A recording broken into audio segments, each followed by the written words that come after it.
Property ownership comes with a lot of questions, and when damage happens, those questions get a lot more serious.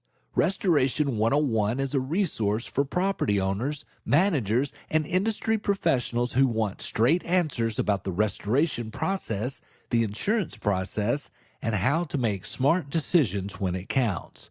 This is Restoration 101, brought to you by Restoration One of Austin.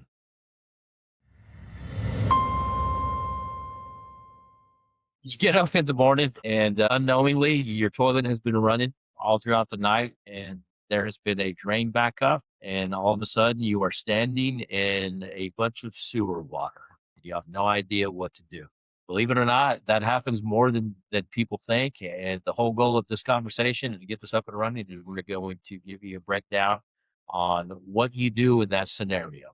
Now, having said that, welcome to Restoration 101. My name is Robert Martinez, Vice President of Development here at Restoration One. And here I've got Jake Hoy, who is. I am one of the mitigation project managers here at Restoration One. How long have you been doing this? I have been in the industry coming on 10 years now. Been with Restoration One almost 7 years over the course of 2 separate stints. Excited to see what the future holds. Excellent. The whole goal of this podcast here, when I first got into this, I had no idea really what all restoration entailed.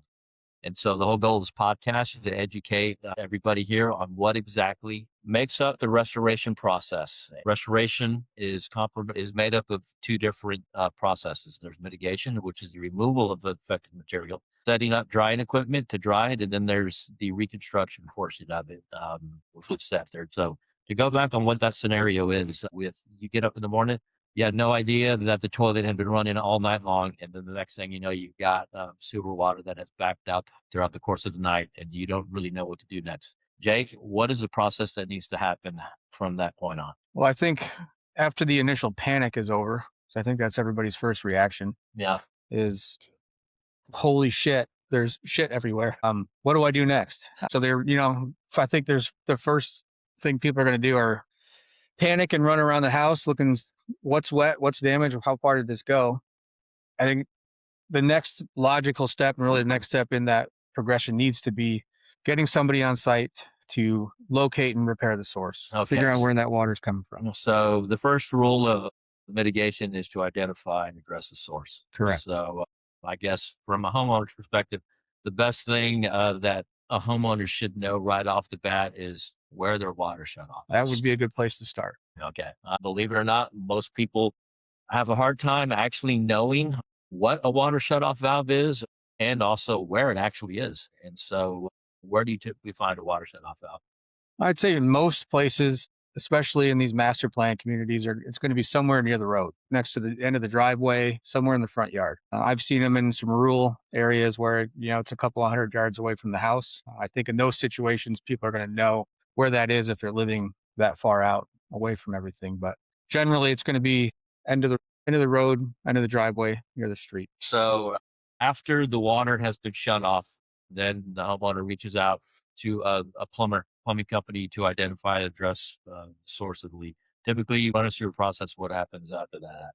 Well, generally, the plumber's going to arrive on site, and if we're dealing with a sewer backup, they're going to want to scope the lines and send a camera down there and figure out what the cause of this issue is. Could be anything from tree roots, could be a soft blockage, too much toilet paper, Timmy flushed his race car down the toilet, could be any number of things. Now, whenever it comes to a panic state that a homeowner is in, whenever things like that do happen, they get a plumber out there and the plumber identifies and addresses the source of the leak. What typically happens as the next step whenever there's some type of water damage and then mitigation services are needed? Well, we are the next call. So that's where myself and one of the other project managers come in, and we kind of control that chaos. So we are there to help walk through those next steps and what this whole process is going to look like to get things cleaned up. I'm trying to manage, like I said, that chaos and the panic and ease the homeowner to help them better understand and know what these next steps are going to look like. So it's interesting because what a lot of homeowners don't necessarily understand, one, they're not exactly sure what all is covered. They're not necessarily sure what the process looks like on the filing of an insurance claim, or even if they even need to reach out to their insurance company to file a claim. And they're not really sure just exactly what a mitigation process is going to look like. And so if you can What exactly is the whole goal, or what parameters does a homeowner have? You're asking tools at their disposal? Yeah. I mean, knowledge is going to be the big one. And I think that's where we come in, is to help give them that knowledge and understanding of the process and what the insurance companies are going to look for. And that's going to be timelines and cause of loss. So on timelines, does a homeowner have to reach out to an insurance company, their carrier, immediately to get the ball rolling, or how does that? Now, they've got up to a year to file that claim, Okay. but we would prefer they wait for us to get on site so we can help them navigate those waters and answer those difficult questions. So they have up to a year to file an insurance claim. Got up to a year to file a claim. There's a magic number of 2 weeks where they need to work on rectifying the problem, but Okay. up to a year in Texas to file the claim. So on that 2 week deal, what's the determining factor on when the clock starts? A lot of the questions that they're going to be asked, or one of the questions is going to be that specific time. When did you see this happen? What date? What time? Okay. So I guess from an insurance perspective or homeowner's perspective, is getting a plumber out there to identify and address the source of the leak to stop the water. And then once that's done, to set the table for the mitigation process to take hold. So what it comes down to, I guess, is there regulatory stuff that goes in with the drying of a structure? Are there certain standards that need to be adhered to? Yeah, we all adhere to the IICRC drying standards. We follow the S500, which is basically the Bible of drying. Now, that's not to say that everything in there is the one and only way to get things done, but it is a good benchmark and a good guideline to start from. So how would a company on the mitigation front cut corners in relation to drying the structure? Removing equipment too early, not doing necessary demolition or material removal to gain access to dry materials efficiently, not setting proper containment, just not utilizing the environment the way that they need to, because it adds extra labor and material costs. All right. So whenever mitigation work, I guess, is going to start taking hold, and you go into a structure and you start talking with the homeowner to get everything in line, what exactly needs to happen to get the process started, I guess? From an insurance claim standpoint? Right. So once we've got a scope and an understanding of what's going to happen, we will then help facilitate that claim generation. And that can be as easy as, dialing up State Farm or Nationwide or Allstate or whoever that carrier may be to the claims department. And that's a pretty straightforward process of Mr. Desk Adjuster. This is Jake with Restoration One. I'm here with Mr. Smith. They've had a water damage in their home. I'm here to address and handle the mitigation work. I'm going to pass the phone over to them. You can gain any pertinent information you need from Mr. Smith to get the claim going, and then I'm happy to take things over from there. There's in here in Texas, you've got homeowners have the ability to choose either somebody, whoever they want, that they feel comfortable with to render services, or they can actually go on the recommendation of the insurance carrier. So you reach out to the insurance company to get a claim started, and then what happens after that? Typically, they'll issue a claim number right then and there. Usually an adjuster will be assigned. They may not be reaching out same day, but if that homeowner's ready to start, we are going to get started as soon as we possibly can and mitigate any additional damages. Okay. Now, on stuff like this, that is all the time you hear stuff about deductibles. How does the deductible process work? So I think the simplest way to explain that is that's your financial obligation to a claim. It's typically 1% of your insured value. That, let's say you've got a $300,000 insured valuation, you're going to be responsible for $3,000 of that total claim of the water damage and the reconstruction. So they may pay for the entirety of the mitigation claim, and then they'll write their reconstruction estimate for, say, $15,000. They will issue payment less that $3,000 deductible contribution. Okay. Well, all right. That actually makes sense, because it is kind of a lot like a car accident with the fender. Sure. If you have an accident, if my deductible's $1,000, then the total scope of the work is $10,000. I have to basically eat that one. Exactly. All right. So once that takes hold, and then the filing of an insurance claim happens, because typically, what are we looking at for dry times or to get the structure dry? Because I know you've got the equipment that's in there, which basically, if I'm not mistaken, has to run 24 hours. 24-hour day headache. And so what are we looking at? How big of an intrusion is going to be for the homeowner? So, I mean, it depends on the severity of the loss and rooms involved, but typically it's a 3 to 5 day process to get things removed, cleaned, and dried. Can it go less time than that? Sure. Does it go over 5 days occasionally? It can. But that's why we check on things daily and keep a close eye on progress to make sure A, our environment is under control, and B, our equipment is functioning. So you're telling me that, Andy, there's going to be somebody in there looking at equipment? Yep. Right. Every day. And typically, on average basis, it's going to be a 5-day dry out.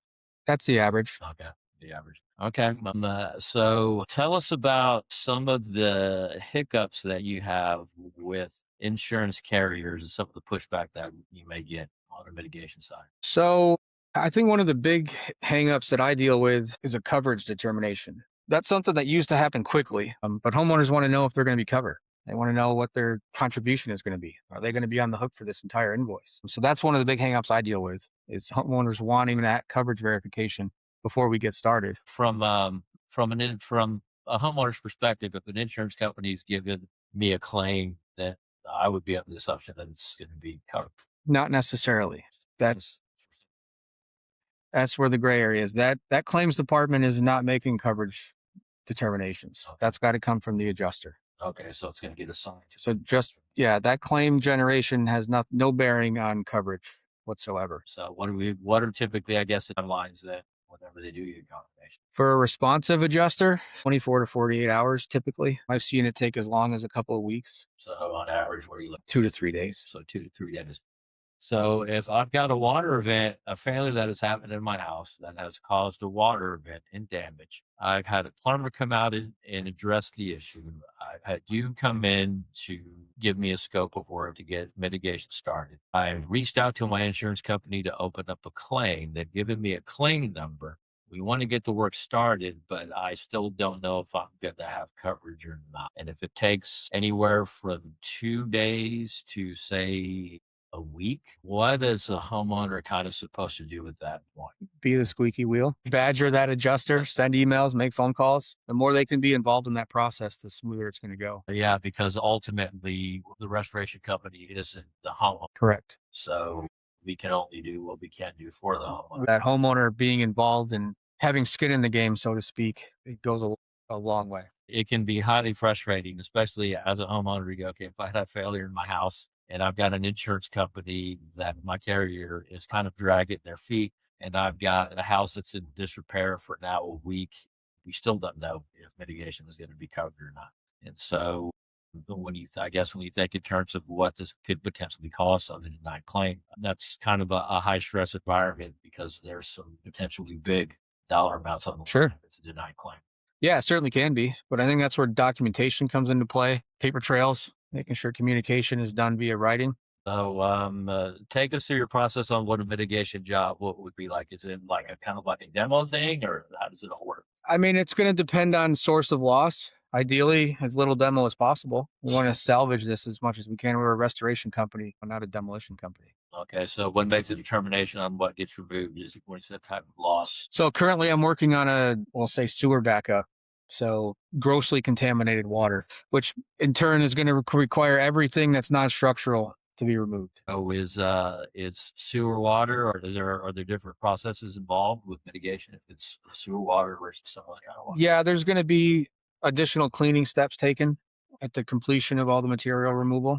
We're going to apply antimicrobials to every loss, but we're going to do a bit more of a detailed clean, make sure that everything is safe and healthy for the people coming in behind and the people still living in the house. Now, how does that affect, I guess, the claim with the carrier? Well, it's more expensive, so they don't like that very much. But at the end of the day, as long as it's a covered loss, my job is not to watch out for the pocketbook of the insurance company. It's to get this project done the way that it needs to be done, following industry standard. So as a homeowner on your insurance policy, are there certain endorsements that are different with drain stuff as opposed to regular stuff? Yeah, and that's where the adjuster comes into play, and that's where we need that coverage determination. And that's what oftentimes leads to delays, is waiting on plumbing reports. So the plumbing report is a huge determining factor on whether or not to almost all the time. If it's a plumbing related water loss or HVAC, I mean, they need to know where that came from to determine if it's going to be a covered situation. So what you mentioned that a lot of stuff in that one that you're talking about, a lot of the material needs to come out. Why does a lot of material come out? So anything porous is going to absorb water and coming from a drain, anything beyond a P-trap is going to more than likely be grossly contaminated. Anything that's going to absorb that water and that contamination, we need to get out of there from a health and safety standpoint. We're going to be removing that. So that could be drywall, baseboards, door trim, cabinetry. Tile is going to be case specific. On a slab, oftentimes it can be cleaned on the surface. It often doesn't penetrate through the grout. Second floor or on a subfloor, say we're on a crawl space or second or third story, there's going to be plywood subfloor underneath that, so tile's going to come out at that point. And that's different than if it's a different type of leak. Let's say we're dealing with a supply line leak or a water heater. That's going to be category 2, gray water, not heavily contaminated. So we'll try to dry everything in place, or as much in place as we can. Still some demolition involved, but we try to minimize it as much as we can with those cleaner water sources. That seems to be a pretty common deal. I think it's something that a lot of people don't think about until it happens. So then what happens? Are people just out of hot water? They can be. We've cultivated some relationships with plumbers that allow us to have some conversations to set up some temporary water heater situations, but it does sometimes lead to no hot water for 2, 3, 4 weeks at a time. Okay, so after you've gone in there and then after the mitigation cycle is completed, so the removal of affected material, the air movers, the dryers, once all of that is completed and the structure is dry, then typically what happens next on that process? So then it's sent over to me for final documentation review and verification. So I'm going to make sure we've got homeowner emails, adjuster emails, claim numbers, moisture readings are all in line. Make sure everything we need to have to justify and verify our work is in that package. And then that gets sent to our billing team, who is going to put a nice, pretty bundle together with all of our documentation, final invoice, and send that to the carrier along with the homeowner for transparency, which will then be reviewed by the carrier and hopefully paid in full.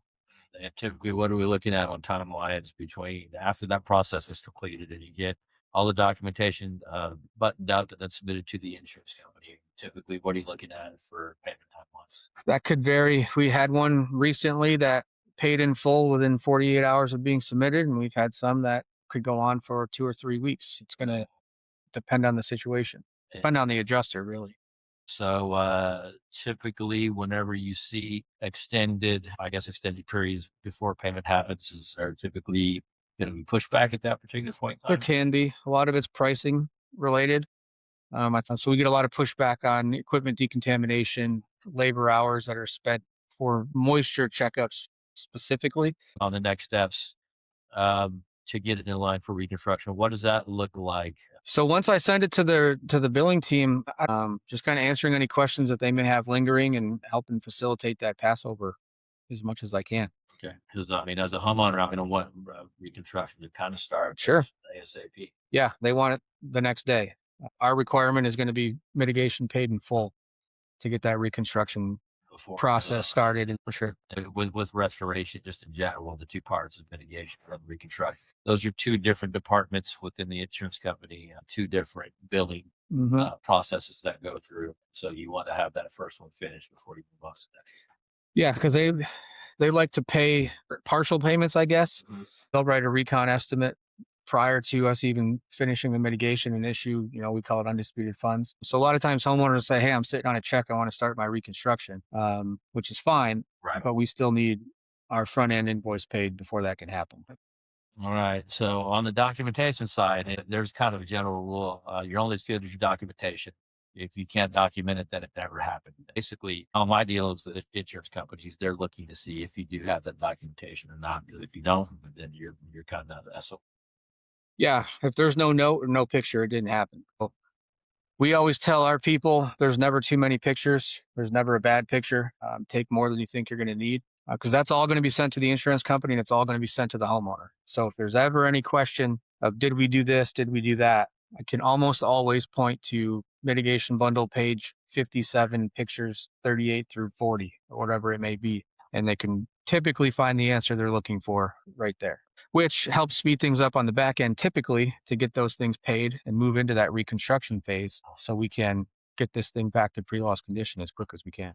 So now in the world of homes, so one of the things I learned going into this is new construction, and this is some of the stuff that I've learned as I've working my way through this industry. New construction, you're on the hook for 10 years on a new construction for litigation to anything that's happened. If I'm going to sell my house and I go through and I didn't report anything on the seller's disclosure, then I can get litigated on up to 2 years if there's any kind of hit and ball damage or anything else. And so having mitigation work definitely is something that would qualify under the seller's disclosure. And so I can only imagine that having that documentation as buttoned up as it is an asset where you can sell your house. Oh, it's crucial. You're required to declare those things in the sale of the house. I think it's one thing to just declare it and say that you did it and you took care of it and this happened. I think it's a whole nother level, another tool in their belt to say, hey, this is who did it. Restoration One was here. Here's their 95-page packet showing us what they did, their moisture readings throughout, their documentation, but with pictures before, during, and after. It can only help them in that situation. Yeah, I mean, so there's something to be said then for the value of something like that. Good deal. So now that we kind of just covered a mitigation process, what any kind of, I guess, work that you would have just in the mitigation process or any kind of perspective you can put on this? So I think one of the best things you can do in these situations is slow down. As hard as that might be, and having done this for 10 years and having gone through it twice personally in my own house, I think it's a little bit easier for me, but that's what I try to help people do. And my initial contact with them is help them slow things down. You can only eat the elephant one bite at a time. Let's look at this thing step by step. We're going to get to the finish line, but we have to do this incrementally. We have to follow the process. So help me help you slow this down. Let me take as much of that weight off your shoulders as I can. I do this every day. You live your life. Let me fix this for you. And let's get to the end of the tunnel. Christmas is only 2 days away and I need my house. Well, we're gonna minimize our impact as much as we can for you, but grandma's gonna have some background noise for Christmas. She's a trooper though. That's a wrap on this episode of Restoration 101. Whether you're dealing with damage right now or just getting ahead of it, we hope you're leaving with something useful. Subscribe so you never miss an episode. And if we earned it, leave us a review. It helps more people find the show. We'll see you next time. This is Restoration 101, brought to you by Restoration One of Austin.